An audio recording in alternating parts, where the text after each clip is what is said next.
Welcome back to the Rolling Connect, where we're connecting what's next. I'm your host, Adam Hoy.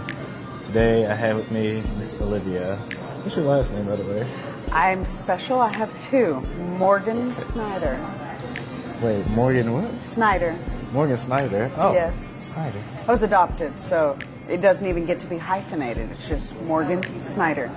Okay, interesting. Can you give me a little background where you're from? I was born in Anchorage, Alaska.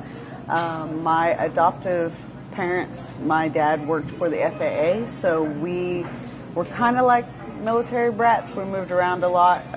So like he was at the Air Traffic Control Center in Alaska, and then he went to the Air Tower in Amarillo, Texas, and then from there he went to the weather station in DeRidder. We moved all over a lot.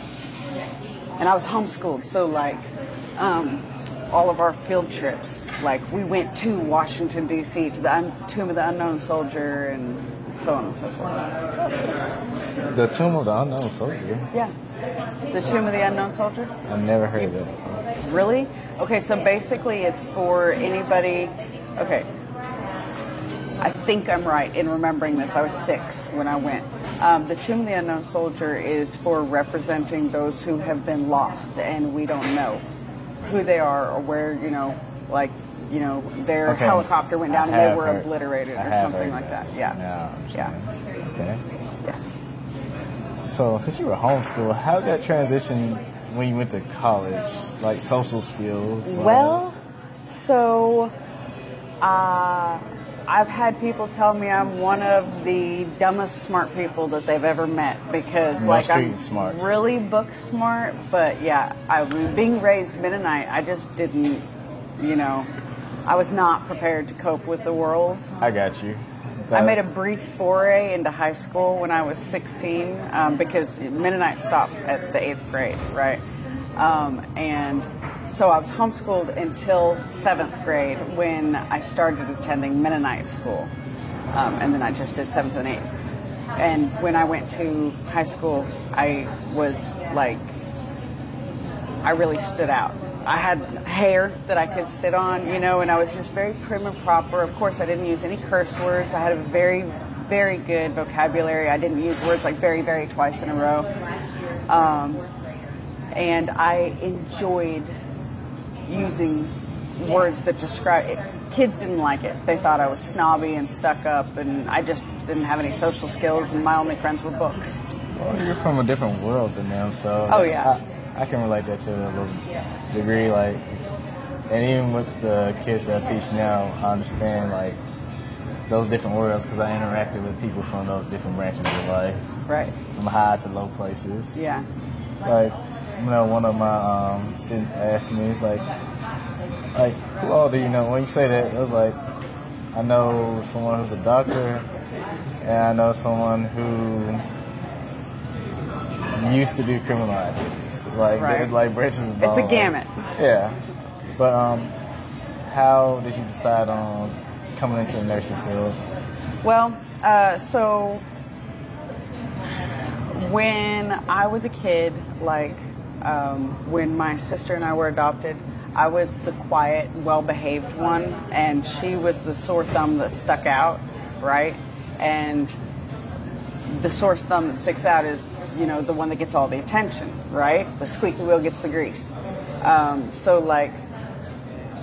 She had all these issues from the adoption and things that had happened, and they were very noticeable, whereas I, kept everything to myself. I was really quiet, and it was, how can I be good and obey and make the adults happy and blah, blah, blah. I'm not going to get into as much because you're not going to want all that on this podcast, but essentially, I wanted to help the quiet children that nobody noticed or realized anybody needed help because they didn't stick out.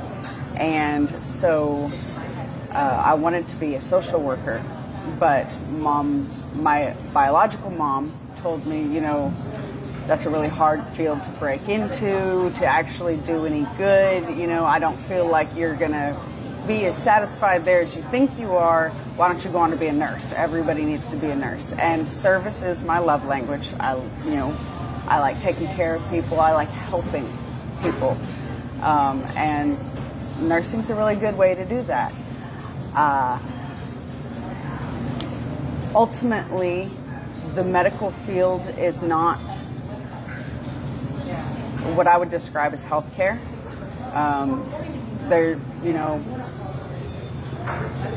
You might have a good doctor, but the insurance company doesn't care. You're not a human to an insurance company. You're just a policy number that they want to, not have to give any money to. We're going to get into that because I was going to get into that, like your phrase that you told me when we first met. I was like, oh, that's an interesting, wording, word choice there, because I was like, wait, never heard a nurse say, that's not real healthcare, the hospital system. It's not. It's disease management done poorly. So, why do you think people become nurses before? Well, I believe the typical reason for becoming a nurse is because you want to help people, because there is a core inside of you that is fulfilled by lifting other people up, by helping to heal. Okay, so it's basically a passion. Yes. I know some people go into it for the money aspect. Yeah, there are people that do that, but honestly, unless you're going to be like a plastic surgeon or something, healthcare is not where you're going to make the money unless you're a doctor or, highly specialized, something like that. For the most part, you're just very abused. We're going to touch on that too, because I picked up on that in the last interview with the COVID years. And before, COVID years actually highlighted the abuse. Oh, yeah. From what a lot of people were telling me.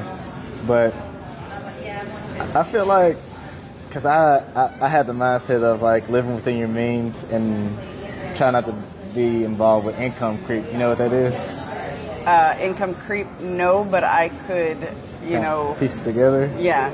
Context clues. So basically what it is, and for the people who don't know, it's like when you get something new in a negative way, it can impact you in a negative way. Right.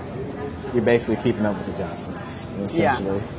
Because I was looking into travel nursing, because I feel like it can't be all positive. Found a whole lot of negative stuff. There's a lot of negative. Because for those people who do it, especially coming right out, and it's a new game to them, for new med students. One, you need to know financial literacy and responsibility. A lot of them kind of look, new ones that come out from nursing school, neglect their student loans and stuff like that. Yeah. And then they're a year in the negatives. Or some of those contracts, there used to be middlemen, there used to be companies that would hire those travel nurses, but now it's actual companies, hospitals actually have, I forgot what they're called, but they essentially do the same thing. They branch out, they have a recruitment services within the hospital, but those contracts that they offer on both parties aren't always law-abiding. Well, and the other thing is that hospitals will pay out the wazoo for a travel nurse instead of just paying their nurses a decent wage. I get so tired of the phrase, well, the average employee. Listen, I don't care what the average employee is. What is this person in front of you? Are they average? Are they above average? Are they below average? Nobody cares what the average wage is. We don't. What we care about is, I'm a human being. This is what I'm experiencing in my life. As my employer, you're supposed to work with me to make these. The give back from the employer to the employee is just atrocious. Literally, why are we not? If you want to have good, loyal employees, you be loyal and good to your employees. And when your employees are happy, the workplace is happy. And when the workplace is happy, it only makes things better. It, shows to your clients, your patients, whoever you have. I don't understand what's so hard about this, that corporate America just doesn't get it. But healthcare, the medical field is one of the worst for sucking the lifeblood out of the very people that they need to perform the services required to keep other human beings alive. I heard an average nurse has now it's not supposed to be this way, but they have to like have 5 patients on that floor. So it's supposed to be lower than that, right? Well, okay, so it really depends on like what unit you're in as to what's realistic. You know, whether you're working in acute care, chronic care, whether you're in a long-term facility or a hospital, whether you're in a med spa or, you know, a plastic surgeon's office. It's all about where you're at. There are different requirements. Like in ICU, you really shouldn't, depending on how critical the patients are, you really shouldn't have more than 3 patients. Gotcha. You know, it's depends on the city too. Yeah, there's too many variables for me just to out and out say. Yeah. But Gotcha. I mean, everybody knows that every healthcare facility is short-staffed. They, you know, budgets and hours and blah, blah, blah. That's all the things that they worry about instead of the quality of care that they're able to provide. The amount of profit that hospitals make is insane. I'm not a Christian. It's sinful. I mean, you shouldn't be able to make such a massive profit off of other people's suffering. And the fact that they, you know, justify it as, well, a hospital's a business, and if it went out, how about you stop pouring so much money into all your corporate people's pockets and actually, you know, like focus on healthcare? Administrative. Yeah. It's, I mean, like during COVID, so many of these businesses that received funds to help them, it didn't go to the average everyday employees that it should have gone to. It went into executives' pockets so they could go buy another yacht or the ones you know, that sit behind the desk at their exactly. home. And the people that like to look down on the help, but oh my goodness, if they were ever actually asked to do the jobs that the help provides, they would lose their minds. I mean, the rich would die without all of us to work. They just would die because they couldn't do it for themselves. I do believe that full-heartedly.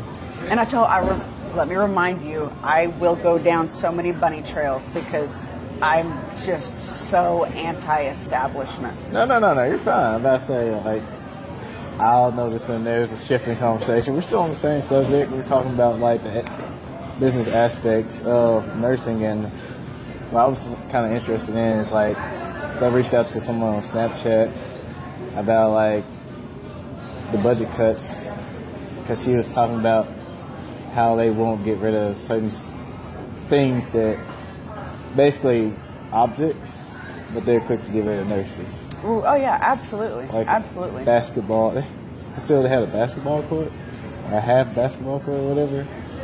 And they keep the lights on all the time, and like certain areas don't necessarily need lights. But you know, some doctor might need to go shoot some hoops.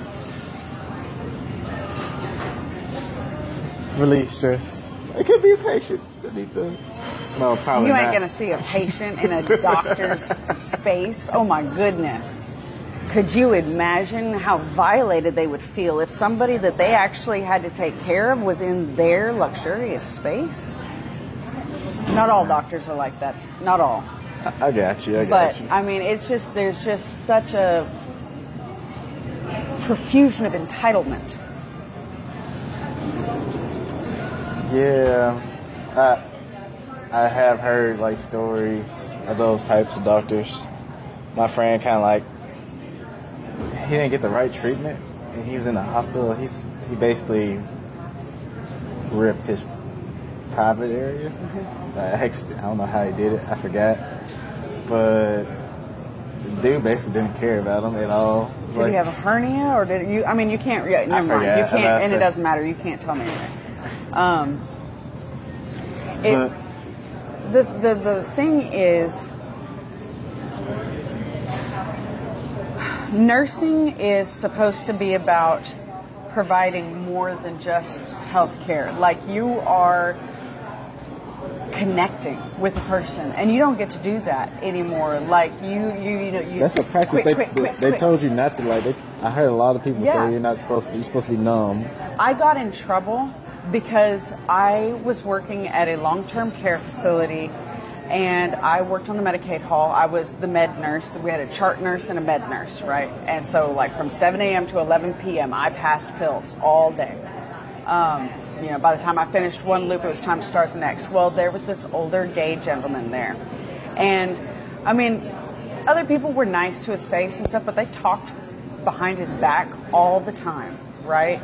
And this man, he was an older man, you know, and I don't feel like we respect our elderly enough anyway, but he was fascinating, and he could play the piano like an angel, right? This was a worthwhile human being to get to know. But nobody spent any time with him. They thought he was pathetic. They didn't, you know, this old gay man, blah, blah, blah. This man was fascinating. And on one of my breaks, I went to his room and I sat down on the side of the bed with him, and he had been feeling kind of blue. His partner had not been coming and visiting him and stuff. He was just down. And so I had this app on my phone that, you know, like puts makeup filters on your face and stuff. And I spent some time doing that with him, and he loved it. Like, he had a blast. And I definitely got in trouble for being inappropriate with. I was like, in what way? I sat down and made a human connection with this person. I wasn't being lewd or creepy I sat down next to an old man on his bed and did a makeup app that brought him some joy.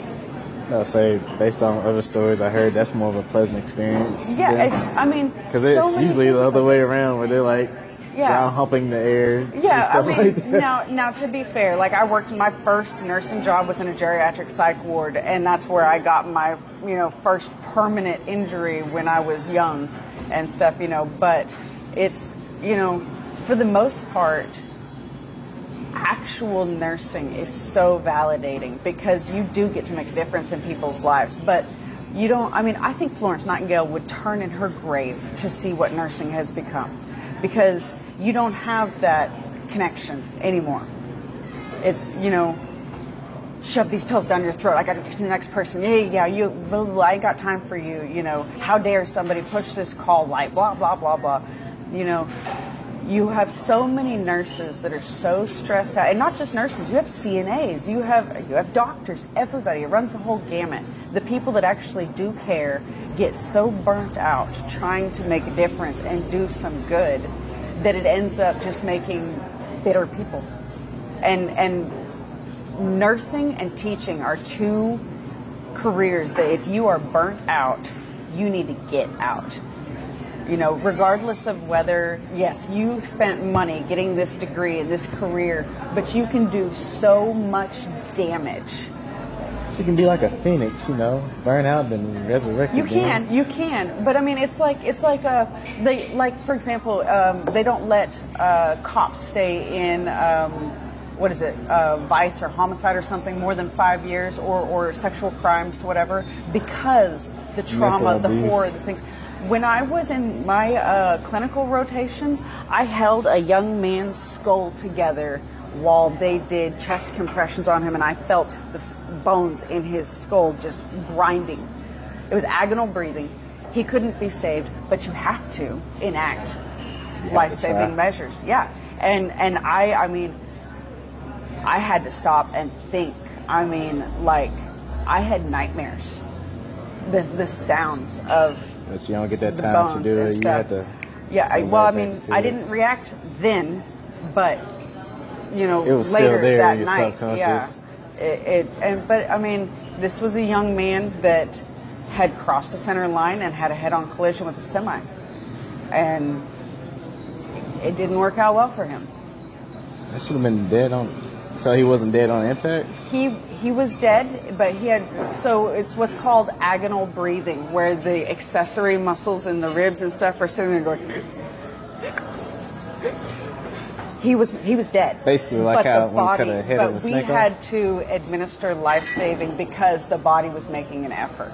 The brain was dead. The body was making an effort. I told my sister, like, if I ever get in like a vegetable state, or if I have kids and they see me in a vegetable state, so you better unplug me. It depends. I have that same opinion, but it depends. Like, there is, a short period of time where like acute recovery from something, like brain swelling or something, like, there might be a necessity, but I wouldn't want to be on a machine for more than like 3 to 6 months. I wouldn't want to live on that. If being on this machine for a period of time would give me back full or near full capability, I would be able to tolerate that, but I wouldn't want to live in a vegetative state. Okay. Maybe a month. That still messes up your brain. So. Yeah, well, I mean, yes and no. I mean, if you're in a coma, nothing's happening for you. Okay. I don't know.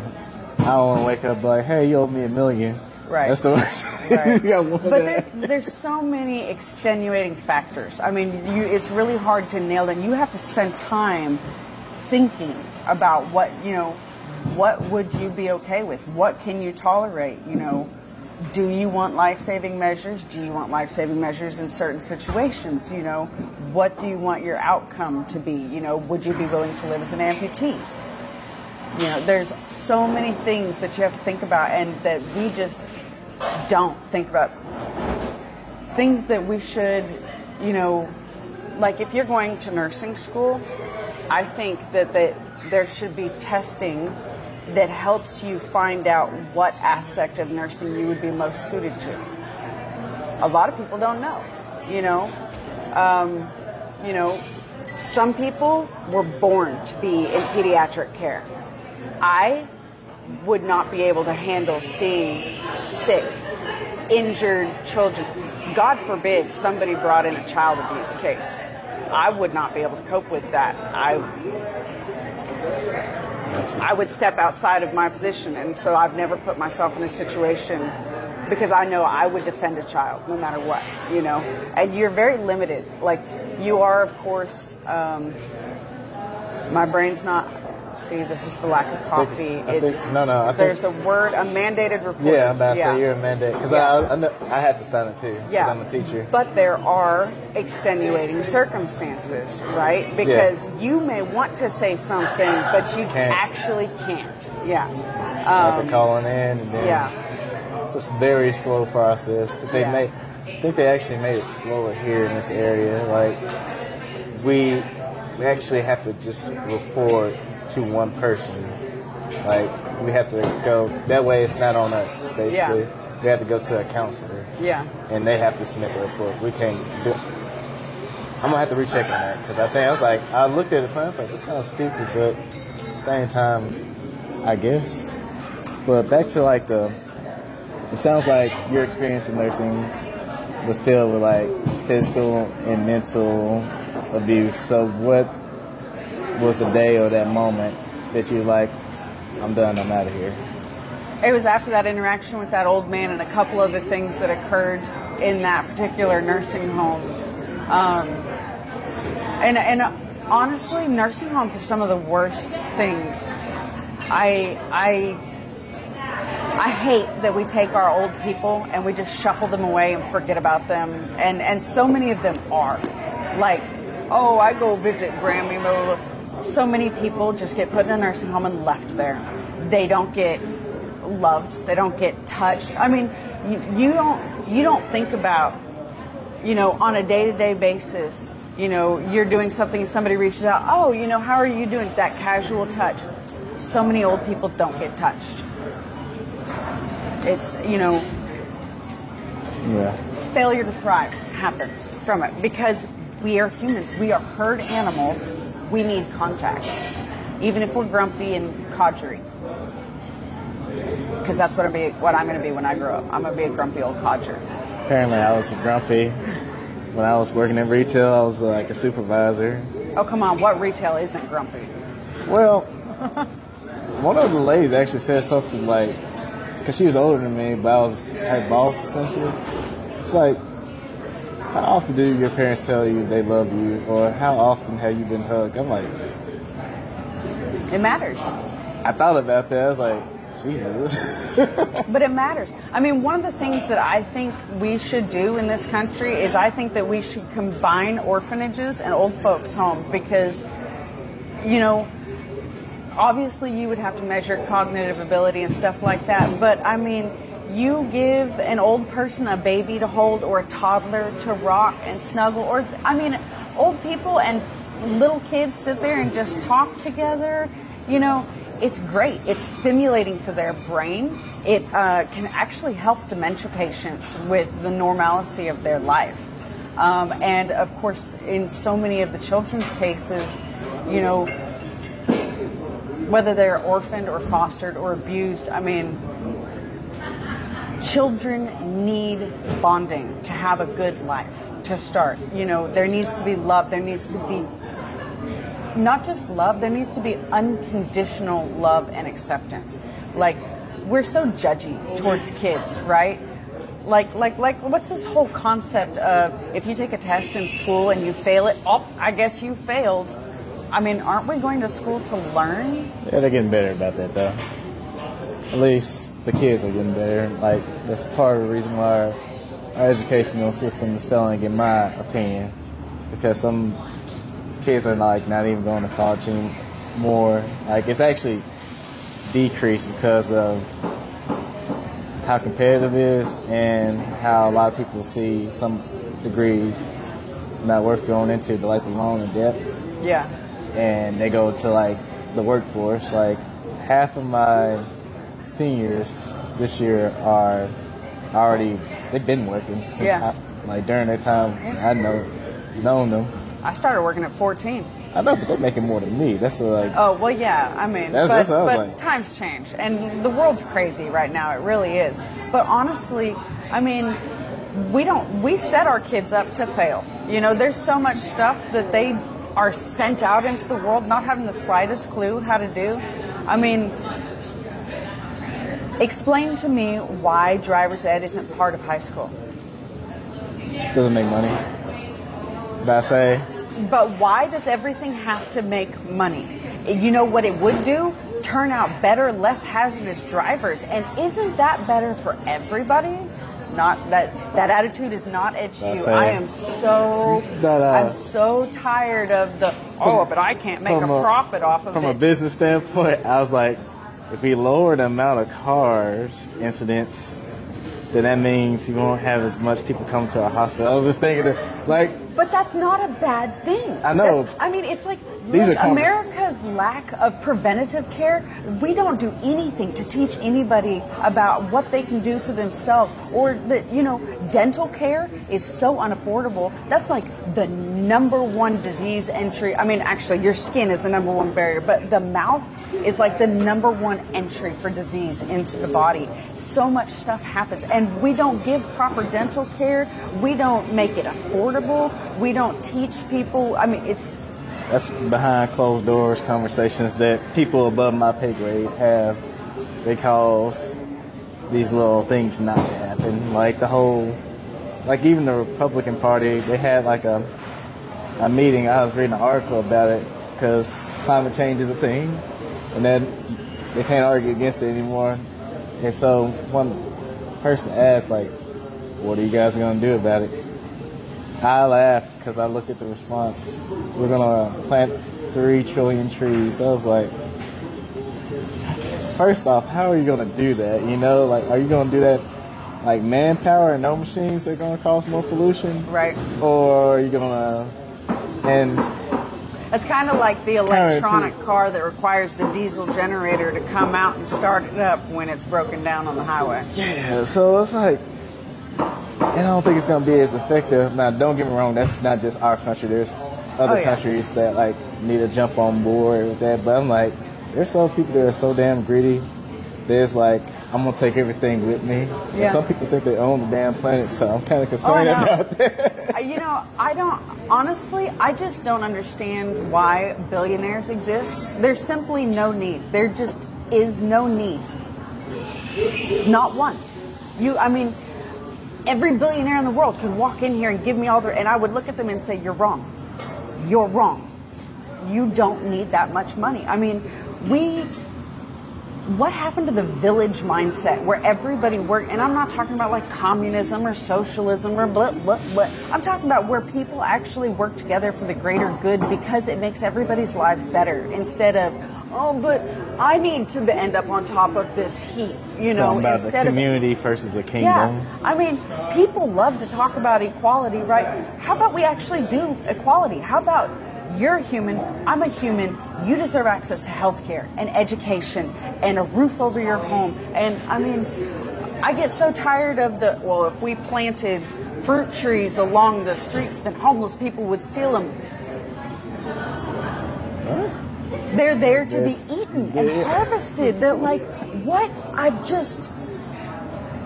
There's so many problems in this world today that could be solved by basic human decency. And there is just not a lot of that. There really isn't. I mean, yes, there's plenty of good people. Society sucks. Humanity sucks. Individual people. So, Individual people are what's up. Humanity and society suck. And until they stop sucking, the planet's just going to get worse and worse. And I mean, climate change is happening. Climate change is cyclical in a planet. However, we are doing lots of things that are speeding it up. You know, yards. Do you know the origin of grass? Do you know why we have grass lawns? why is that? The French aristocracy. And they had all these people to provide things for them, so they didn't need to have a garden. They could, of course, have a lawn for playing games and stuff like that on. So it became a sign of wealth. I mean, how many people put so much effort into keeping up with the Joneses' yard? I mean, they have awards for yards. You reminded me of my dad and his wife. They didn't try, like, they just wanted their yard to look nice, though. But right. they were happy when they finally got that little... But, you know, yes, it's nice to have a nice-looking yard. You know what's better? Food in your yard. Why don't we all have gardens in our yard? It'd serve you a whole lot better. I mean, I'm not a cow. I don't eat grass. I thought about You know that. what we do eat? We can eat dandelions. Dandelions are really good for your heart. There's so many things that dandelions are good for you. Do you know who owns Roundup? Is that... A pharmaceutical company. Really? Okay. That's sad, because I remember I was actually, I forgot what I was sick, so I was researching. I tried my best not to drink NyQuil and Right. Oh, yeah. pop Advils and Oh, stuff. So I would make tonics with teas and other ingredients. And Absolutely. I saw dandelion. I was like, what? It's like, you can boil dandelions? Dude, I watched a video on how to do it and all that. I forgot now because I'm not sick, but I'll probably revisit it later on. Mm-hmm. It's like, I might actually try that later on. Yeah. But, so, because I feel like we drifted off the subject a little bit. Sort of. Sort I of. was actually going to make a point about this, that another thing about nursing is that you don't get to use your common sense anymore, right? They're like, you're just supposed to do what you're told. In nursing school, one of the biggest things that they judge you on is your critical thinking abilities, your ability to look at a patient and assess, except LPNs can't assess anymore. Now, so is that And- independent practice? Say that again. Independent practice laws? No. It's just It's like different tiers of healthcare are allowed to do different things. Okay. So like LPNs used to be able to do 5-minute assessments, but now LPNs can't assess it. It's how they've moved. Like RNs now need to have like a bachelor or a master's degree and stuff. You know, instead of like a technical certificate. They're just trying to make it more and more difficult. I would rather take a nurse with 40 years of experience any day over, you know, this book smart bachelor, somebody like me when I came out. Gotcha. You know, book smart, but not any. School is good, training is good, but Field experience is better. critical thinking and common sense is better. And that's something that people just like. For example, back to the dandelions and pharmaceuticals and stuff, we have digoxin. Right? It's used to increase your cardiac output, make your heart pump more strongly. Do you know what it comes from? Foxglove digitalis. It's flower. What? What does it look like? Oh, I couldn't even tell you. I know. I want to say it's purple. So it's called what? Foxglove digitalis. I think I found it. Yeah. That is like, it's like a purple bale type deal. Don't know if you can see that. But you said it makes your heart pump? Yeah, it increases the strength of your cardiac contractions. So people who have, so we don't have left-sided and right-sided heart failure anymore. We really do, but they don't talk about it. But like people with right-sided heart failure means that fluid is backing up into their lungs because the heart is slowing things down. So it's not being able to come out of the lungs and into the heart and back through the cycle. So you give them digoxin, which makes their heart pump more strongly and helps get rid of the edema in the lungs. The what in the lung? Fluid. Oh, so this would be good for sinuses. No, Sinuses? no, it's not about your sinuses. It's about, so if your heart isn't pumping strongly enough, blood backs up into your lungs. Oh, never mind. Wait. Oh, so Yeah, so the way our blood gets oxygenated, right, is it comes in through the lungs and then it comes out of the lungs and up into the top right side of the heart and down and out. the process. Yeah. Got you. So then if the heart is moving too slowly, that blood is backing up. And so then you end up, with people that can't breathe very well, or you see pink frothy foam, and that's bad if you see pink frothy foam. But, that's like getting really out there.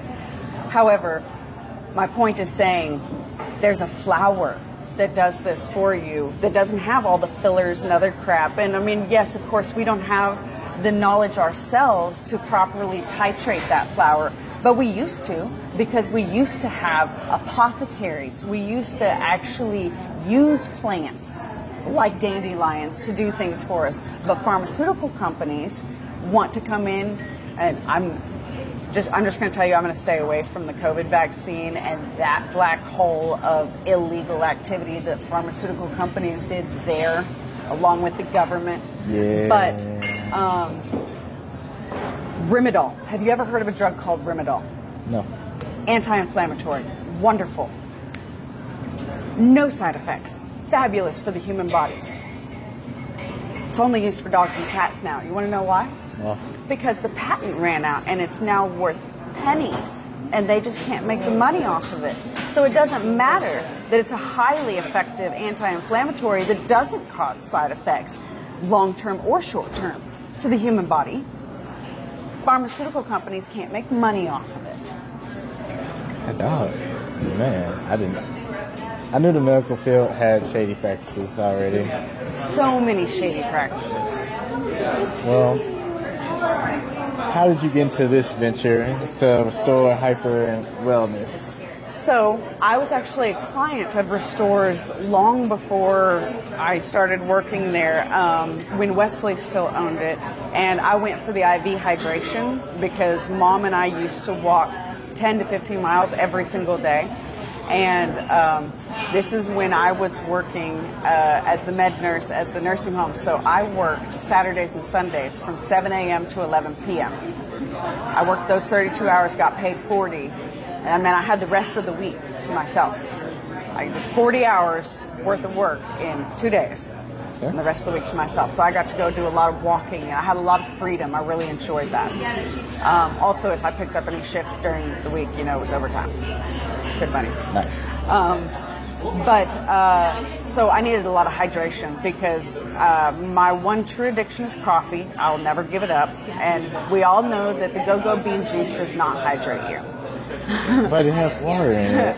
But it's a diuretic. The caffeine is a diuretic. Yeah, I know. So I would go and get the IVs and stuff, but you have to be an RN to do drips at Restore. Otherwise, I would probably still be a nurse and working. I let my license lapse because I was like, I can't. This is not what I became a nurse to do. And healthcare is not healthcare. So I just stopped and I went to wrapping cars.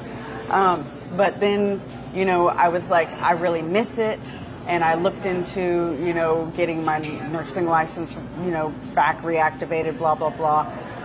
And I didn't want to go on to become an RN, and really, you need to be an RN, you know. And the further up the food chain you get, the further away from the people you get. And honestly, I enjoyed CNA work. Like, yeah, I know you're wiping people's butts and doing all the manual labor and everything, but I was here. Like, my patients, my clients, I knew them. I knew their stories. I knew, you know, when I walked in and I looked at them and I could tell by the set of their... And that's something we don't have enough of anymore, because we're all hustle, bustle, bustle, bustle. Doctors don't know their patients anymore. Nurses don't know their patients. You're supposed to be invested in this person's health care. You're not just a healer of the body. Like, you're there to take care of that whole person. And we don't do that anymore. And I feel like Restore does that. And Restore gives me the chance to be a nurse. I get to make a difference in people's lives. I get to sit there and find out, you're suffering from this, this, and this. Okay, I have this, and I think it'll help you because this is how it works. And I'm a nerd. I'm a big, huge nerd. My favorite statement at work is mechanism of action. And that's, you know, how things work. You know, like why the compression boots help with lymphatic edema. You know, why the drips help with, you know, dehydration. One of my favorite things about when Jennifer was working at the store is she would do like deep dives into, you know, how you could help Lyme's disease, Pott's disease, all, you know, a lot of things that affect women, you know, that women are so discounted by doctors, you know, women are hysterical, blah, blah, blah, you know. And if you get into different races, the healthcare just goes down. So it's, you know, to be able to provide a place where you can come and tell me what's going on with you so that I can think, what can I do to help you so that you can be in the best physical health you can be without having to take, you know, all these pills, blah, blah, blah. Like, for example, regular high-dose vitamin C drips have been proven to lower blood pressure, like long term. Imagine not having to take a blood pressure pill every single day because you have the right amount of vitamin C in your body, you know? Imagine being able to afford to go and do a micronutrient test to find out where you're deficient and find out why your brain just hasn't been making those connections that it used to, you know? So many people that are on metformin, which is a glucophage, it's a diabetic medication, are severely deficient in B1 because the metformin just eats it. And do you know what that causes? Massive anxiety. So how many of these people that are on anxiety pills could get off of them if their B1 levels were where they're supposed to be, you know? If we were thinking about what we could actually do to help humans have a good and thriving life instead of how much money can I make off of this sick person, America really could be as great as it likes to think it is. You know, if we proactively tried to make other people's lives better. I mean, something grief counselors have known forever is the best way to heal your own grief is to go and help somebody else, because you have to get off yourself, right? And we're in this weird dichotomy of being selfish and yet completely unselfish, right? Like, we will kill ourselves working and then, you know, go home and have these just mental problems, not being able to cope with our own lives because we've dedicated so much. Like, that's just a job. It's just a job. You are more important than the job. And I'm sure businesses don't like that, but it's a big fact. You as a human are worth far more than your job. But it takes the individual to actually reflect and think about that. A lot of people don't think about that because they focus on the outside stuff and not the inside. Yeah. And, you know, trying to keep up with everybody and blah, blah, blah, blah, blah. You know, I like to have nice things and stuff, but you know what? I'm going to do things with my children now. You know, I'm about to take 2 weeks and go to Texas to do the Lone Star Paragliding Championship. And when I got hired at Restore, I told them twice a year, I do this. This is my mental health. Long story, what? So my significant other is a paraglider. He flies a paraglider, a strip of silk. He runs off a mountain, or we tow him up into the air. Yeah. I always wanted to try that. And so, I go and I spend 9 days driving and retrieving pilots. And yes, I'm working, but I'm chill. I'm relaxed. I'm with people who are just there to live their best life and get the most out of it. And that's important. That matters. You need to take the time to stop and do the things that make you happy, because you can't pour from an empty cup. And the employers will just take and take and take. And they don't care if you're empty and used up, because there's always another body. It's true. So before visiting a doctor office, based off the steps, because I kind of like did this on my own, and you kind of add like a step that I didn't acknowledge. First, I know people like get all skeptical about the Googling your symptoms and stuff like that. Well, it's always good to have a general idea of what you might have. That way you can help a professional out. Second, I feel both ways about that. I'm about to say, I can understand that. That's why I was like, I don't do too much, right. Basically. Yeah. You can take yourself down some real crazy rabbit holes. You can Google your health things if you have a modicum of common sense. But if you're going to be like... Not for everybody. Yeah. If you don't have critical thinking. Critical thinking and critical reading. So second step, can I do something at home before getting to a doctor, like tonics or maybe change of diet? And if you still struggling, maybe see a nutritionist. But it depends on the level of sickness.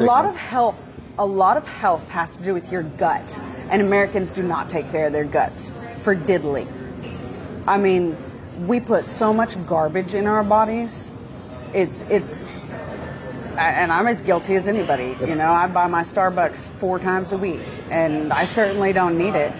But that's my one addiction. I will not give it up. That's part of the reason why I don't eat pork, because a lot of people don't understand. Oh God, pork is gross. I love my bacon. I like bacon too, but if you actually look and see how much, one of my students understood one aspect was religious reasons, but I said if you look at my history, he was black in our history. We have all these diseases, but other people don't. But you see what we be eating, right? I think there's a correlation between that. And it's yeah, it can be, but also, I mean, so. I'm talking about ham. This has the potential. This has the potential to take you into more sensitive areas and stuff. But also, the thing you have to think about is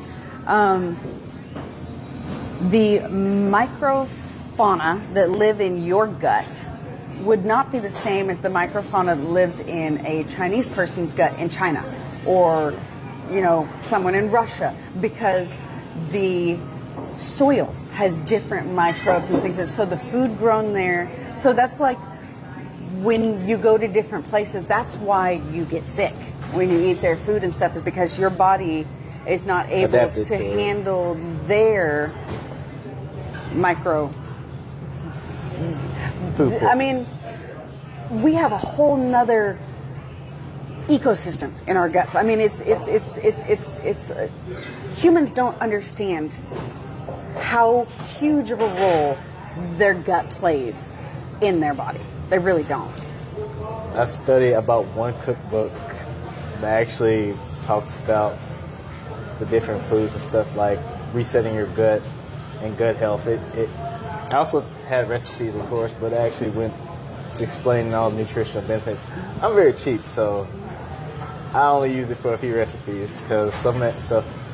Oh, it's expensive, but you can make it yourself. Yeah. Like fermented vegetables and stuff, do it yourself. So good for you.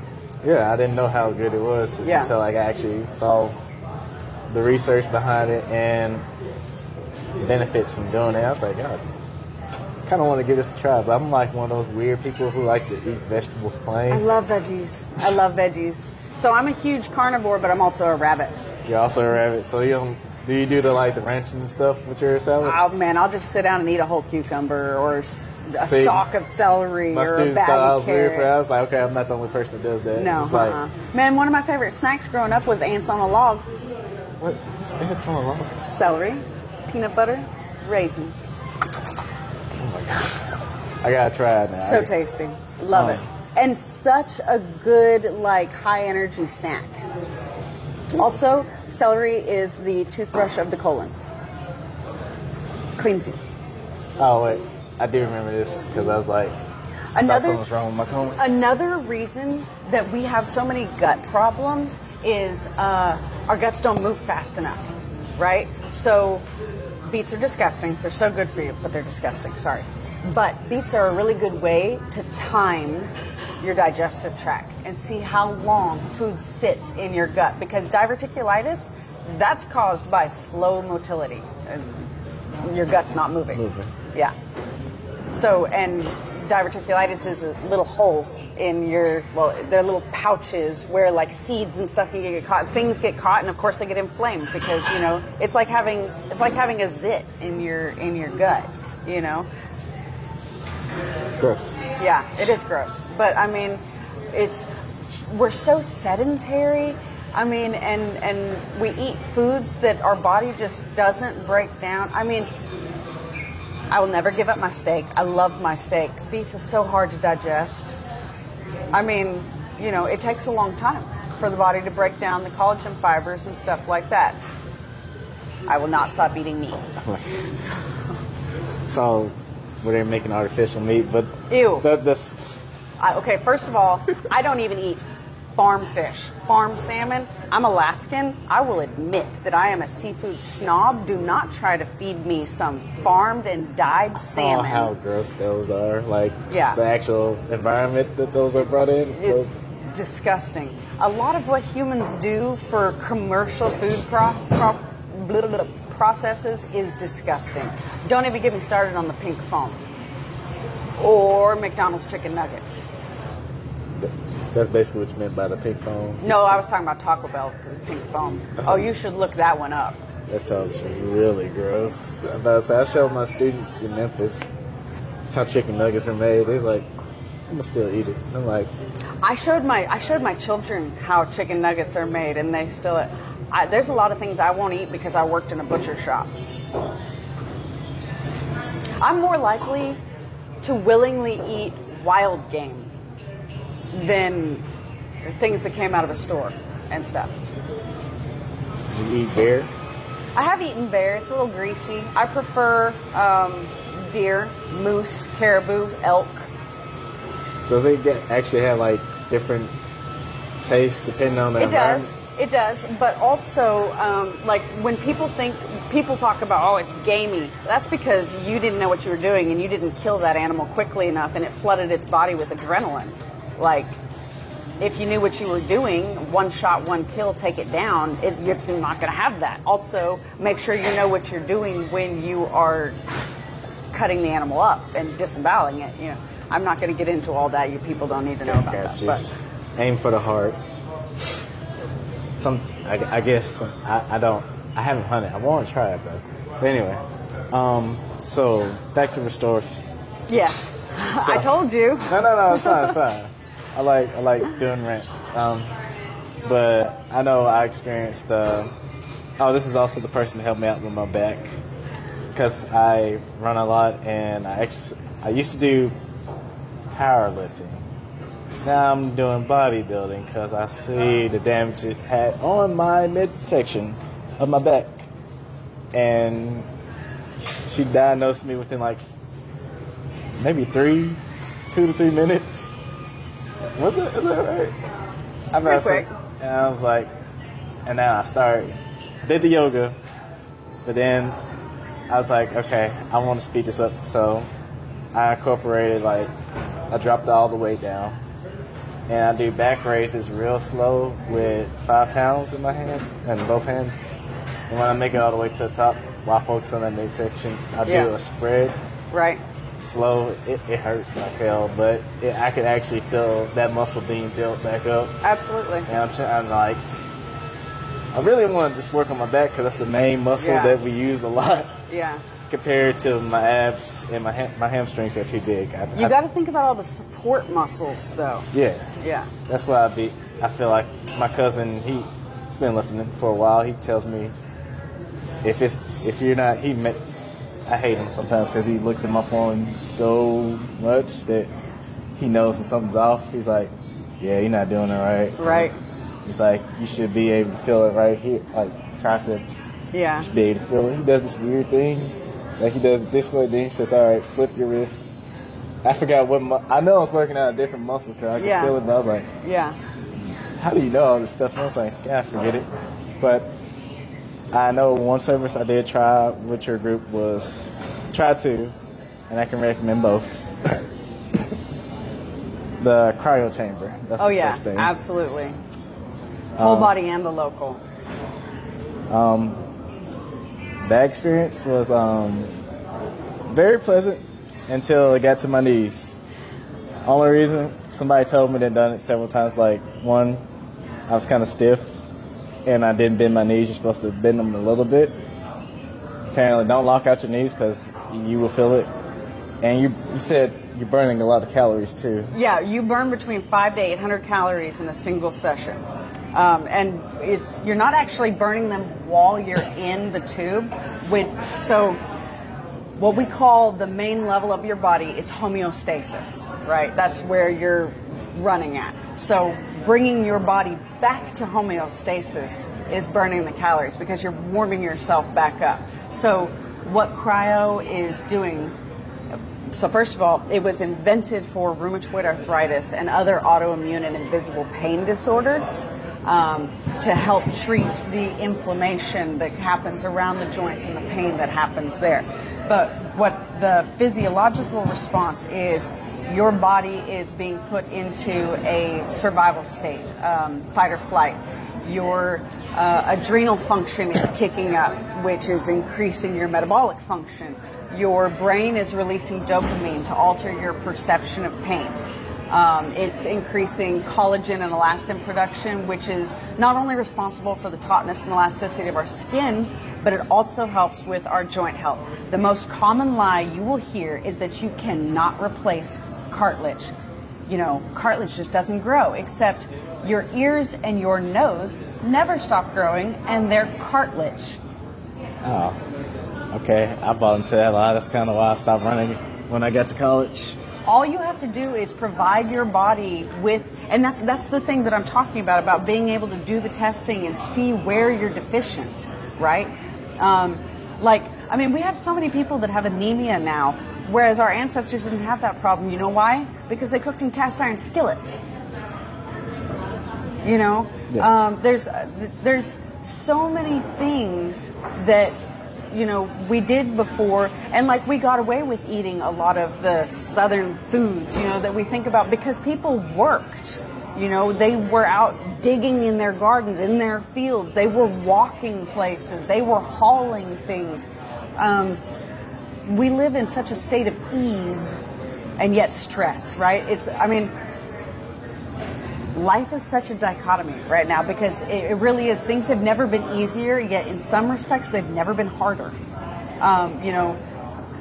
Access to being able to do things. Although you don't need all the fancy things that you think you do. You really don't. I mean, even if you couldn't afford cryo. Yeah, ice bath. If you took an ice shower, ice shower, if you took a cold shower every single day, you would find a revitalizing experience. You would receive benefits. It wouldn't be as intense because you're not going to be able to get as cold. And also, it's way difficult to handle a wet cold than it is a dry cold. For sure. Heat or cold, wet is worse. I do recommend the cryo because they both have their benefits, but I will say it takes time to build up that tolerance in a cold shower. Gradual, but if you do get it down, you can also rotate between hot and cold because it's also good for your body. That's very good for your bodies. But that's tough to do. Yeah, that's really tough. But I mean, so in Alaska we had a hot springs. There's one in Hot Springs, obviously. Yeah. But we had this huge pool, and then they had these 3 hot tubs, right? And they got hotter. And so this was like right after the adoption. I was like 6. And we all went up to the hot springs, and I love hot water. Like, I would cook myself. And I was sitting in this hot tub all happy, just chilling, la, la, la, la. And my mom and my sister walk over, and mom's like, get in. And my sister sticks her foot in and yanks it out. She's like, no, it's too hot. And mom's like, oh, if your sister's, and she sticks her toe in and yanks it. She's like, Olivia, get out of that water. Yeah, it was 110 degrees. I got out and I was just lobster red. But then I immediately went and jumped into the pool, you know? And that's why you see like the ice showers outside of saunas and stuff like that, because I mean, it really, I'm not going to like go into it because I want to go read it and make sure again that I have the mechanism of action proper, but just that the heat and the sweating and then the sudden cleansing of the cold. You know, now you can't do that with cryo. You have to be dry when you go into cryo. You can't be wet in a sub-zero environment. Because it's liquid nitrogen and... Yes. Yeah, that's can I actually, like... I know it's like a weird science thing, but like, if you have, for instance, like you're wet in this hot water, some of that water seeps into the skin, right? Yeah, but osmosis. You go into a cryo chamber right after that. Won't that like pierce your skin? So you're not going to be damp. We're not going to let you get No, in. I'm just saying somebody wanted to be stupid. Damp. If somebody wanted to be stupid, would that happen? Like, I know y'all not going to let it happen. I'm just saying off record. I suppose theoretically, I don't know how that, I don't know what that, but you would get a bad cryo burn.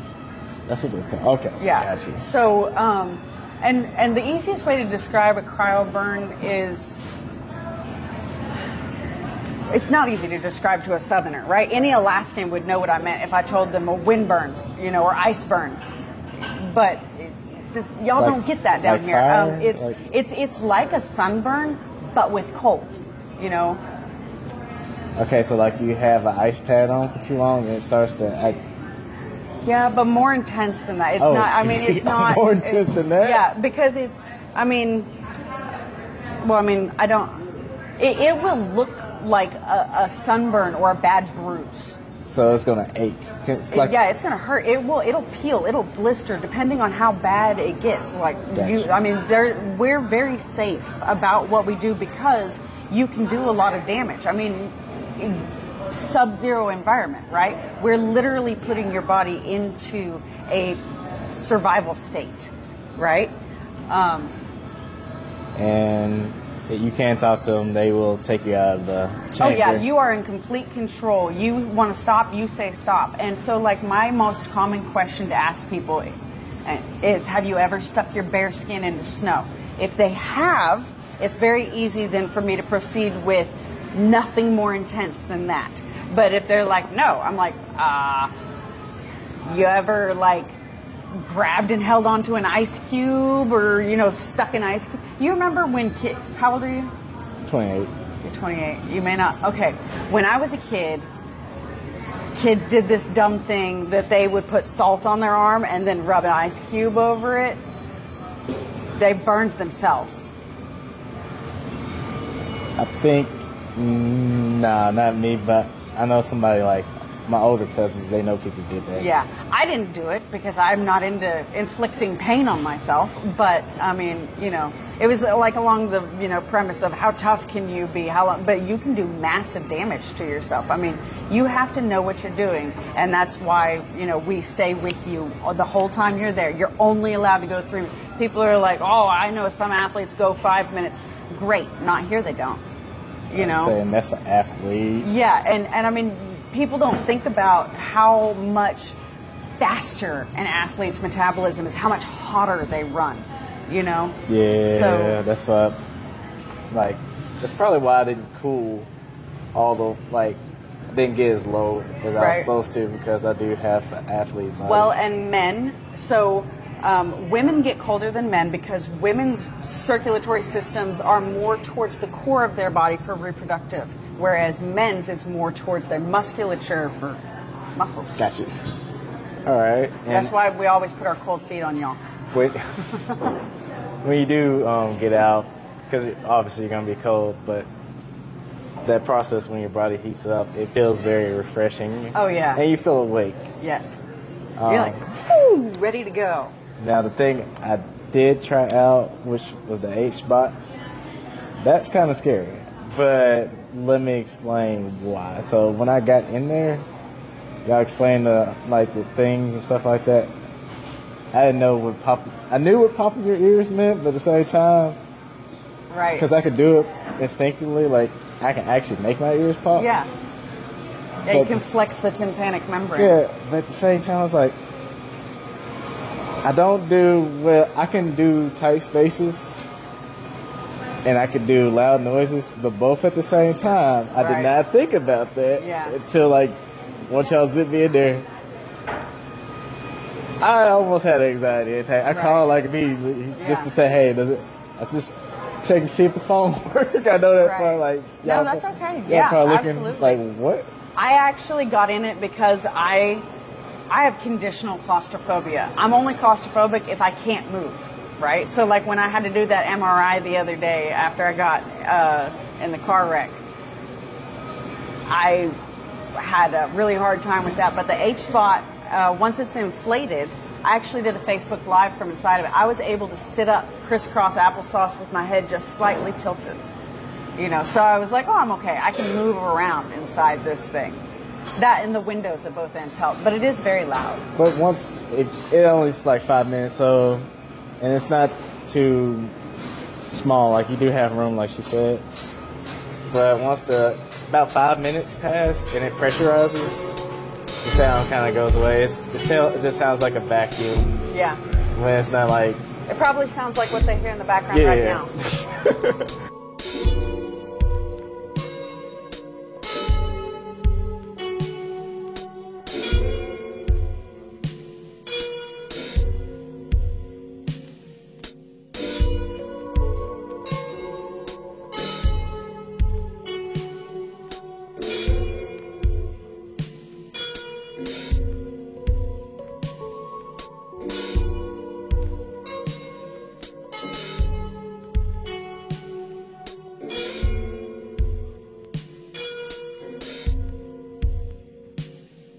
My experience with that was terrifying for 5 minutes, but if you don't like noises, what I recommend is having some noise canceling headphones, going in there with some music. Like after they do their checks, you will have to do like a 30 to 20-minute assessment for the nurse over the phone to make sure you're good to go. If you ride an airplane, if you're able to ride an airplane, you should be fine. But I had sinus issues real bad, so when I got in there and I felt oxygen in my body, it felt there instantly like relieved like pressure in my skull, my brain, around my brain, and I felt like I was awake, and I felt like I had more rest than I didn't have that day. I want to say also helped with my injuries, like I work out a lot. It felt like it did speed up that recovery process too. I came out a brand new man, so don't like the cold. Anything that well, when I tried the H-Spot, I was like, after I got out, I was like, where was this when I was going to nursing school? Because my brain felt like a massive sponge. I was like, give me all the information. And I mean, I'm a huge bookworm anyway. I was like, I could devour my nursing books right now. And then what I find so fascinating about the H-Spot is there's not a lot of studies in America being done on it, right? But there's a study that they did in Israel that I found absolutely fascinating. They took these people for 90 minutes a day, 90 days, put them in the H-Spot, and at the end of those 90 days, it reversed their organ health by 10 years. That's fascinating. Fascinating. I mean, but think about it. I mean, because when we're working out, when we're up, when we're moving, right? We have good blood flow. It's moving nutrients through our tissues, helping us. But I mean, think about all the people that have such a sedentary lifestyle, or that have a sickly job and they can't get up and do these. Think about like truck drivers and stuff like that. So for them, this is the opportunity for their tissues to be flush with oxygen, and it really helps to open them up and make them more absorbent to nutrients, which is why, if you're going to do an IV, we recommend you do it after the block, because it opens up your tissues and makes it where they get even more nutrients out of it. And it's, helping with your cognitive functioning. We had people that come, after the COVID long hauler symptoms, and we noticed a massive difference in their ability just to think again. If you come do it before the ACT tests. If you've had surgery, oh my God, the HY is amazing for post-surgery healing. I mean, the wound approximation. I had a gentleman who had rotator cuff surgery done, and after 3 weeks, he looked like he was 8 weeks post-op. I mean, if he were to come back in, I would guarantee you there's not even a spark. It was healing so well. Fascinating. Very true. And also, what other services? I know y'all do the press leg. Yeah. So my favorite, aside from the IVs, is the red light. So we have red light panels. It's red light and infrared light. And the infrared is the important part that penetrates through your skin and helps with ATP production, which is the building blocks of energy. And then the red light, otherwise known as the beauty light, also helps with collagen and elastin production. But those two combined help with hormone balance throughout your whole body. So pituitary, adrenal, ovarian, testicular, so much of the things that, especially for women that we have going on in our lives, is due to hormone imbalance, not being able to lose that spare tire on the hormones, cortisol, the stress hormone. And so many of us just live our lives in a constant state of stress that we don't even know how to function when we're not stressed. Like, literally, people will get time to just chill and relax, and they'll be like, because they don't know what to do with the lack of chaos, because your body just gets used to it. It's functioning at this level all the time, but if you're constantly functioning at this level, how long before, boom, you're down here, right?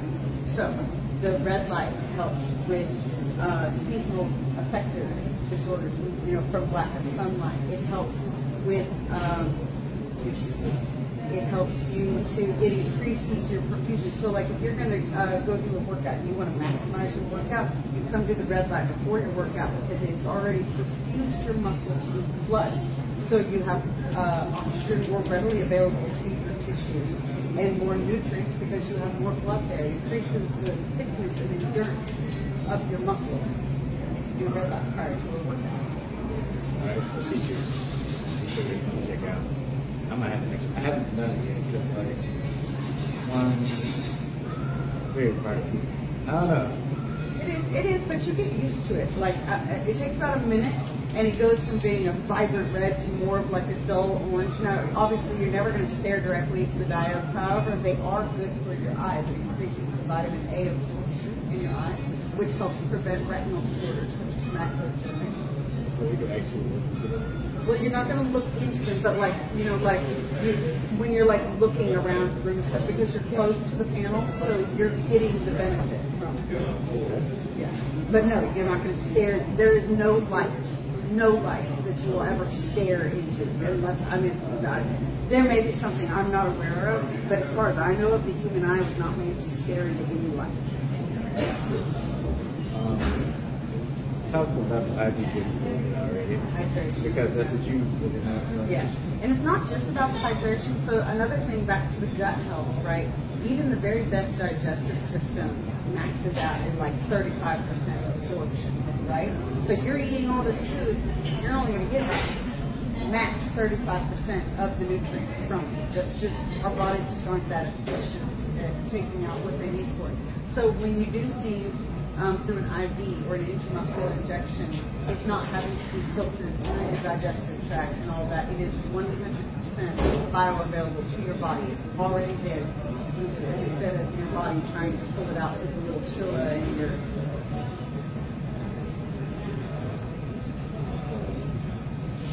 IV has benefits for your Yeah. Your whole body. I mean, it really, so like, I mean, again, we're talking about like, you know, if you're on a glucophage, you know, making sure that you have enough B1 in your body, you know. So many people don't even realize we have what we call trace elements, and it's like copper, selenium, zinc, and you can function, right? But when you have the proper amount of them and you see how much better you function, then you realize, I didn't even know what I was missing out on. It's like when, you know, somebody meets their soulmate and they're like, I had no idea that life could be this much better. When you are properly hydrated and you have the right nutrients in your body, you can perform so much better than you would ever have thought. hydration doesn't just involve water, it involves other elements. Oh yes, oh yeah. We have normal saline. We also have lactated bringers. Now, we're a little more iffy on when we give out the lactated bringers because it's otherwise known as a volume expander, so it can increase blood pressure. They use it like if people are like going into like hypoglycemic shock and stuff, and then they will trouble with some lactated bringers or whatever. But also, it's got 2 forms of sodium, calcium, and potassium because like. We would never be in a situation where you would measure the same like in a hospital or constantly receiving it can imbalance your sodium levels. So the lactated bringers will help maintain your electrolytes. Even when you're coming to salt I have like that, how can I get rid of it? This is when I go to the sauna, or when I get done with workout, sometimes it's going to get to the mouth. There's only one time where it just tastes like nothing. But that meant that you needed it. I mean, so like if you go to drink a Gatorade and it tastes salty, you don't need it. Okay. But if it tastes like the best thing in the world, probably need salt tab. Back in the day, you got to drink like 50 cents. Right. But, Well, the other thing is, I mean, like, salt is our main source of iodine. You know, especially, you know, you have people that can't eat shellfish or something like that. And iodine is very important for your thyroid. And your thyroid is your thermostat, your metabolism, your so much. Your thyroid is very important. So you have to make sure that you're getting your iodine, and most of it helps you through salt. Although you can take iodine supplements and stuff like that. Again, I mean, if there was something that I would urge people to take from this, like, you should do a micronutrient test and see your blood, see what you have going on in your body. Food sensitivities. You know, you might be eating something on a daily basis that you have no idea is causing you massive problems. You could eliminate this one thing from your diet and be so much better off. I mean, that's why I kind of was wondering. I want to take one, but I'm in the process of trying to get a house. So. right. So I know they can be like a little pricey. It depends on if they're doing a bundle or something like that, but I do think that we're talking about doing a promotion or something to get that more out there, to make it a little bit more affordable, although, I mean, our store makes things pretty affordable. I'm always looking for ways to make it where, you know, how can I help you to get what you need out of this, to make it where you can afford things, because this is what you need. And I'm never going to try to sell you something you don't need. That goes against everything in my mind as to what healthcare is. The whole point of me being here is so that I can help you figure out what you need to do to make your body feel better. And obviously, I'm not the most knowledgeable person in the world. I'm always learning. I'm always reading. I'm always finding out more about what our services can do. And, you know, we have new things that we're coming, you know, to look at. Like we're going to be doing the semaglutide weight loss thing, you know, and stuff like that. But that's the point. You should always be learning. You should always be trying to figure out more about what you are putting in your body, what can you do about what you're putting in your body, you know. I'm not gonna lie, I want to do it because I've been gaining weight. I used to gain 4 or 5 pounds every year. But a year back, I started to peak in my mid-20s. And I'm in my late 20s. I was 180 at fitness. And I got it to like 175 now. 186. Kind of wonder, is it what I'm putting in my body? Nothing really changed in my life. So it's like gaining muscle or is it bad? Like, I feel a little subconscious about it because I don't want to, like, I have history with diabetes. Right. So I don't want to get caught up in something. I'm eating something that my body is no longer tolerant to. Right. And I mean, and that's one thing that you need to think about. You absolutely can control diabetes with diet and exercise. I mean, not always. There are some people who are insulin resistant. Their beta cells just have issues in their pancreas. There are always exceptions, right? But for the most part, you can do things about your body, like taurine. Taurine helps your body break down sugars. It helps your kidneys function better. It helps with all the processes that diabetics have issues with. I wrote like a 4-page report on taurine because I went like really nerded out on it. She's tough. And actually what's really funny is my brain's not getting any of it at the moment. And I'm going to throw this back on that I don't function well in the morning. Need coffee and all that.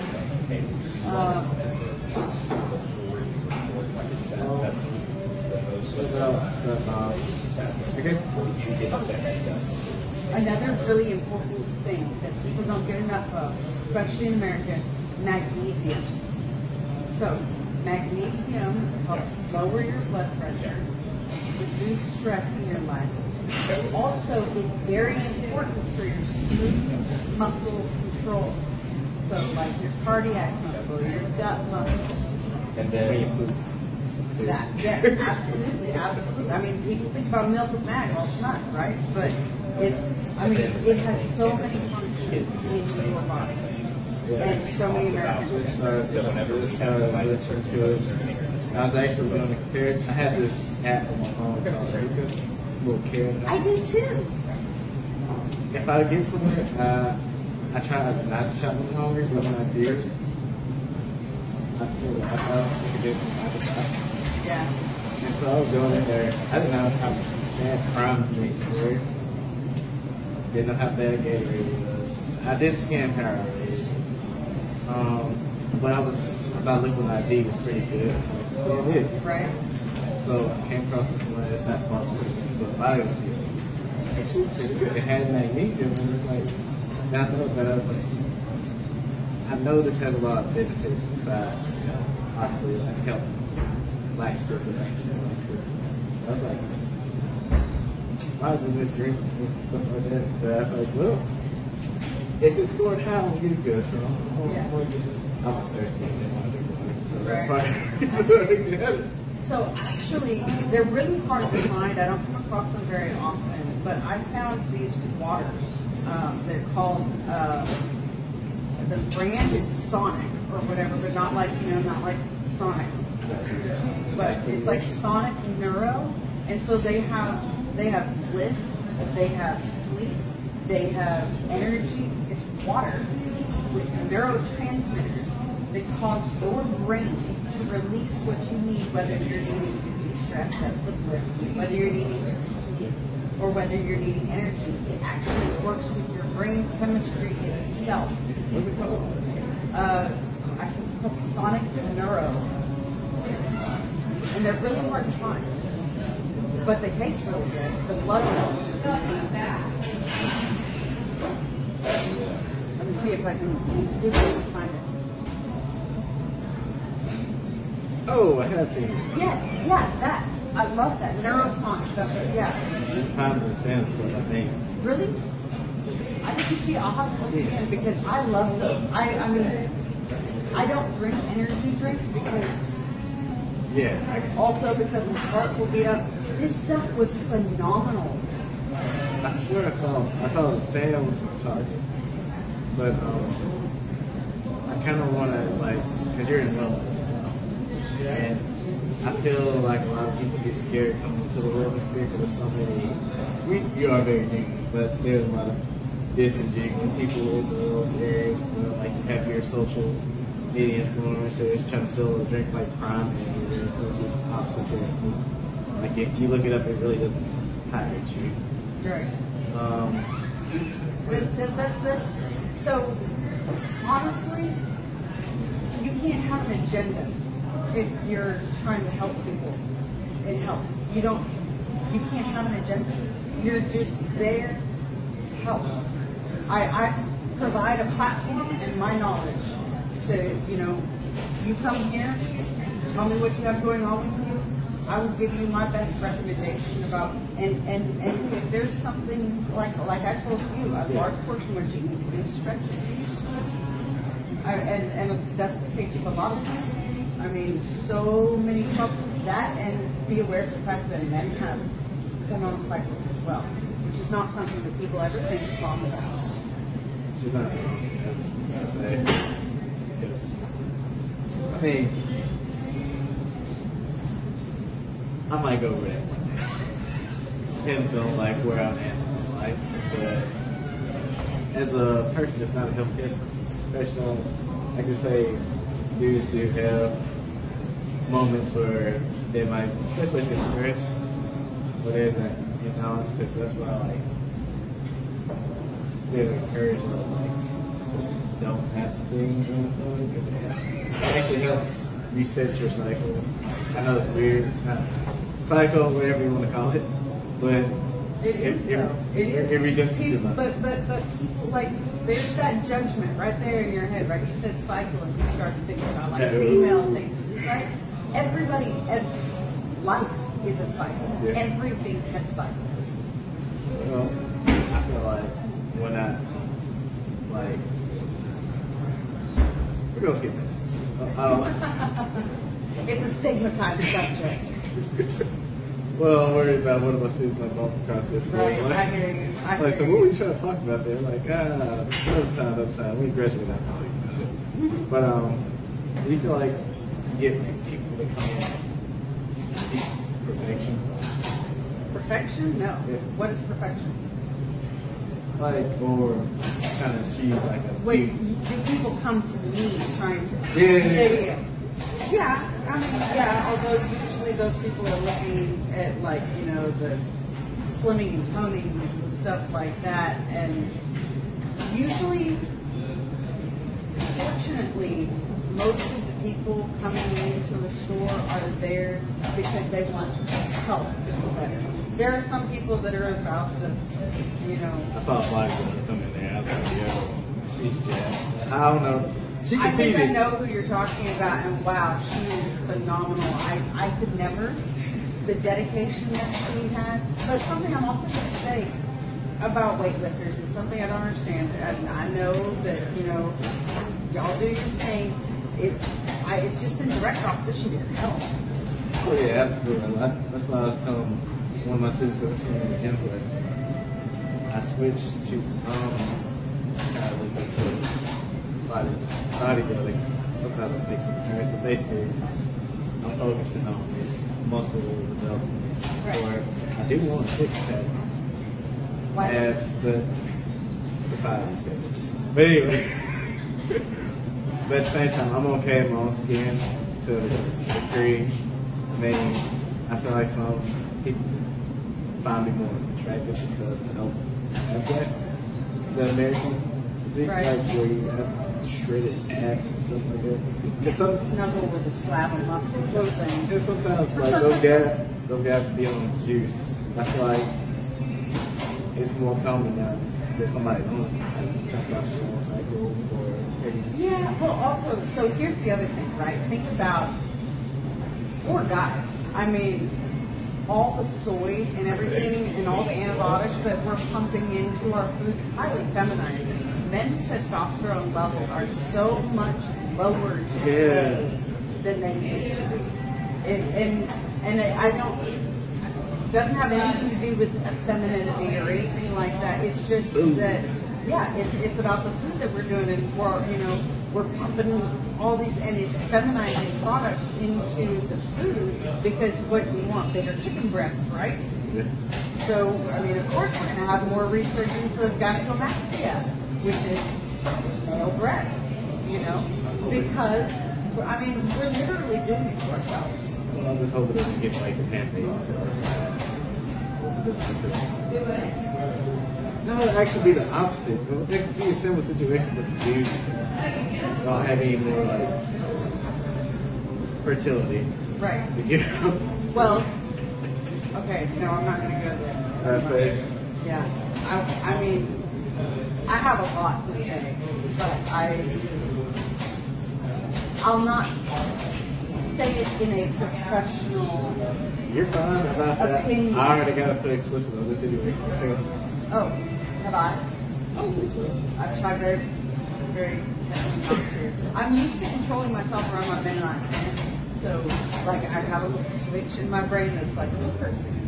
I got you. I'm like that too, but sometimes in literature there's no to yourself. Yeah, actually, going back to the high school thing way back when, so I love school. I'm a scholar. If I were to be rich, I would be a perpetual scholar. I was never somewhere. But like in our English class, our assignment was whoever came up with the best Shakespearean insult got to choose the play that we did, the next play that we studied or whatever. And so I did tell my instructor, I was like, well, I have the perfect insult, but to be fair, like I acquired it from another source, Mr. Folk, if you're watching this. And it was from Brian Jacques' Redwall series, and it was a bottle nose, rubber bottom, yellow belly, lily livered, mudsucking, frog face, feather bottom, bird bag. And so I got to choose, and we chose Midsummer Night's Dream. What do you think about people attacking wellness, like culture? Because that's like, as far as like people who see health in a different aspect, like someone who may be, by definition, would be snap out of society. They say this is healthy, or people that attack it on the side of No, okay, so you're never wasting time in investing in your own health. I mean, is it a waste of time for you to feel better? Is it a waste of time to prolong your life? I don't know. I guess that would be a existential question, whether or not you thought you were wasting time. But I don't think that you have to be a stick. In fact, I don't think being a stick is healthy. A lot of healthy is where you are able to perform the actions and behaviors that you need to perform without undue stress on the body, right? So when you are excessively overweight, it's very hard on your joints, right?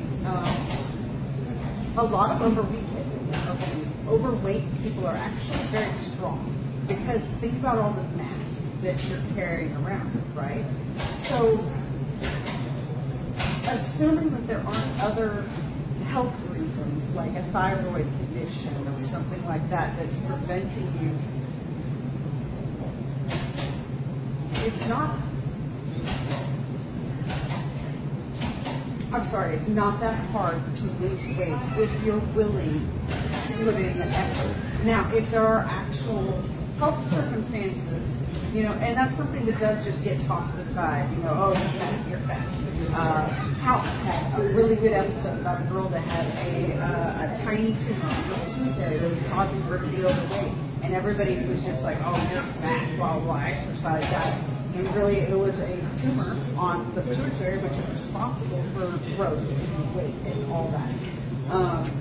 And the release of the human growth hormone. So. That's a couple of things sometimes. There's different body types. Yeah, absolutely. Exo, meso, yeah. Well, and honestly, I'm just not judgmental about people. I mean, because it's not my place to tell you how to run your life. If you come to me and you ask me for advice, I might have some suggestions,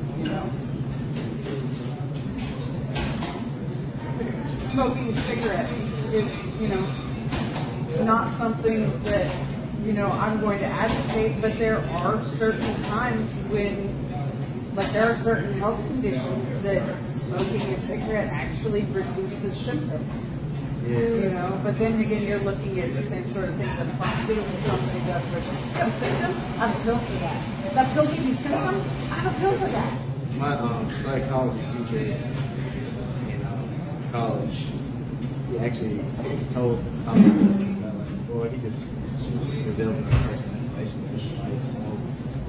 And he's like, so this, because the nurse got on something, so you need to quit taking these medicines. He's like, we're gonna die from drugs. He's like, whether we die this one piece, well, I might have to take more medicine. Right. So he said that both are going to serve as right.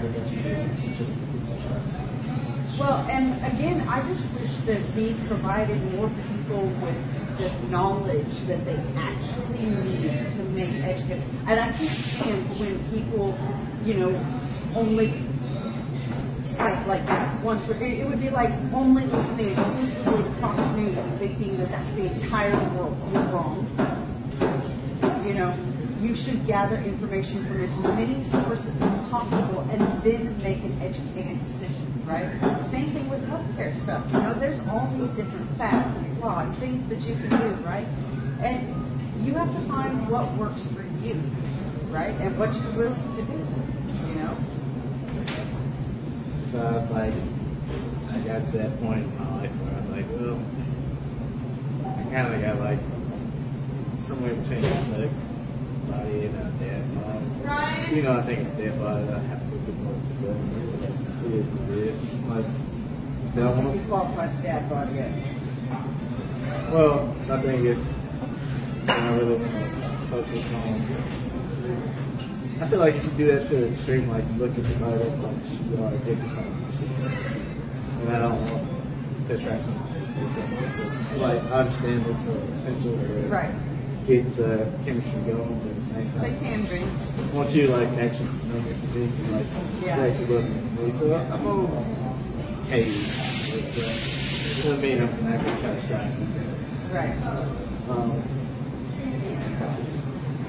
What something you can make sure I go right? How would you go about increasing health awareness through all different areas? Well, knowledge. You need to. One positive thing that has come from COVID is people are taking their health into their hands and they are being more proactive about seeing what they can do for themselves, if for no other reason than they were trapped and they didn't have anything else to do, right? We need to make unbiased knowledge available and more. When we're in school and we're kids and we're learning about the human body, we should actually be learning about the human body and how it functions and why it functions the way it does instead of just glossing over that we do. so much of like reproductive health is trying to explain to kids, you know, why they should protect their bodies and why they shouldn't engage in these behaviors if they're engaging younger and younger, because they can have long-term repercussions that won't go away, is because they just, I mean, there's so much of a societal pressure about the way you look and fitting in instead of being comfortable with who you are. Yeah, and I'm not, and I don't, I mean, that's not to say that somebody should be like, well, I'm 500 pounds and you're going to accept me the way I am. You know, either okay, but you can't feel very good. You know, you're not healthy. There's nothing about you that's healthy. You know, so you are choosing to live in the discomfort that you're doing. But making it where, you know, knowledge about foods that can help your body in the areas you need help with, rather than just, you know, oh, you should be healthier. What does that mean? You know? So like, you have people who just aren't going to be able to eat meat, right? And that's not the healthiest lifestyle. It's really not. You need protein, but there are things that you can do, like there are food combinations that you can eat to give your body the building blocks that it needs. But like, I think it's lysine. Lysine, you have to eat meat to get, I believe, and lysine is absolutely necessary in your body. It is. Let me put the appropriate amino acids and building blocks in my head here. Pretty sure lysine is part of the building blocks for collagen, which is what forms up all of our connective tissue. Right? Yeah. Gotta have it. So you might see a vegetarian who doesn't get enough lysine, who has trouble with wasting.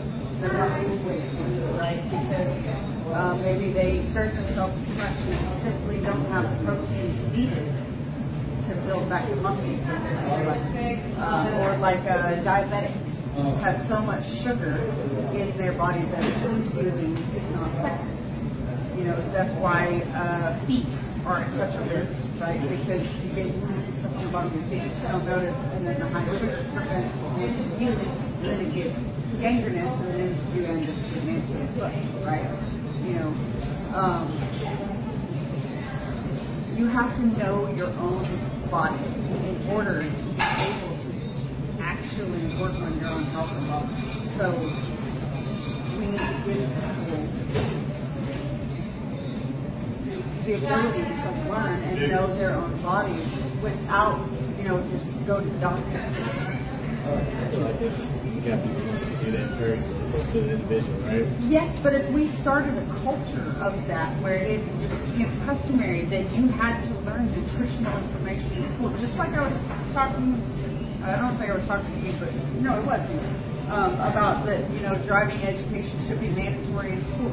If we made these things a part of the curriculum, because they would actually benefit humans coming in the future generations, then it would just be natural, and then everybody would learn about what it is, because it would just become the standard. You learn about your body, you learn about what you need for wound healing, you learn about what you need to replace cartilage instead of getting a total knee replacement. You know, you learn the things that your body, I mean, the human body is a marvel of creation. I mean, when you really look at, I mean, you should go watch a cataract surgery on YouTube. Just unless you're like easily squicked out. But I mean, there's no part of the body more fascinating than the eyeball. I mean, the speed with which the eye heals, right? And all the things that it can do. we are humans. Why aren't we more interested in our bodies and the way they work? You know? Too many instructions. We should get rid of our phones. I mean, I really do wish, like, 90s was like peak technology, really. People, you had it and it was fun and complimentary, but you weren't here all the time. I mean, of course, I say that like I didn't always have my face in a book, but people are missing the world now. For all the, I mean, all we always focus on is all the bickering and squabbling and blah. It's like what you focus on is what you're going to perpetuate. Going back to we should study nutrition. I know some of you guys may be thinking it's like a requirement in high school for health and PE.